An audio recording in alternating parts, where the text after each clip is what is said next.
Chaque samedi en deuxième partie de soirée, Léa Salamé reçoit des personnalités très variées dans son émission Quelle époque ? Sur France 2. Mais l'animatrice a redouté la venue de l'un de ses invités controversés. Amateur de faits divers ou fiction criminelle ? Vous n'êtes sûrement pas passé à côté du Serpent, disponible sur le catalogue de Netflix depuis avril 2021. Plongés dans l'Asie du Sud-Est des années 1970, les abonnés de la plateforme découvrent Tahar Rahim grimé en Charles Sobrage, présenté comme un tueur en série qui serait l'auteur d'au moins 20 meurtres du même genre, majoritairement des touristes occidentaux, pendant cette décennie.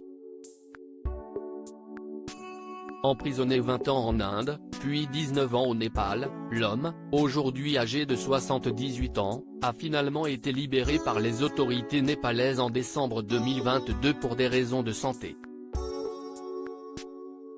De retour en France, le franco-vietnamien publie ses mémoires et suscite la curiosité des chaînes de télévision.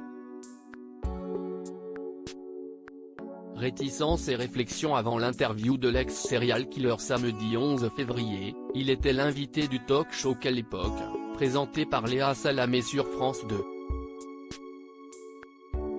Dans cette émission, la journaliste, secondée par Christophe de Chavannes et Philippe Caverivière, prend le parti de donner la parole à des invités de tout horizon, de Gabriel Attal à Magali Berda en passant par Julie Debona.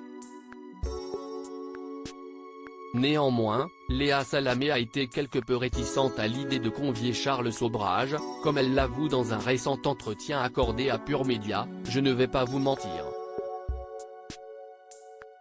On a réfléchi sur le serpent. Moi, j'avais des doutes.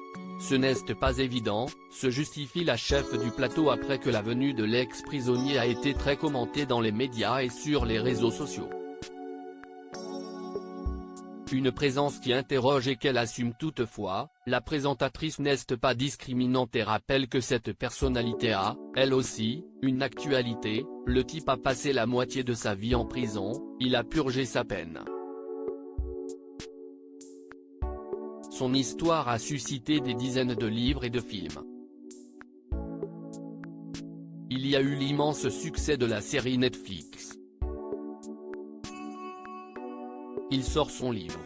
Ce personnage s'inscrit donc dans l'ADN du programme proposé par le service public, puisqu'après tout, si Estis a aussi l'époque, il est l'époque est folle. Léa Salamé précise enfin que le passage de Charles Sobrage était très encadré, soulignant que TF1 a diffusé son entretien avec le Serpent dans 7 à 8 en fin d'après-midi. Et d'affirmer, « Nous, c'était le dernier invité, à 1h du matin », note de la rédaction. Je savais que ça allait susciter des réactions. On les assume. À lire aussi Quelle époque. France 2, qui sont les invités de Léa Salamé ce samedi 25 février 2023 ?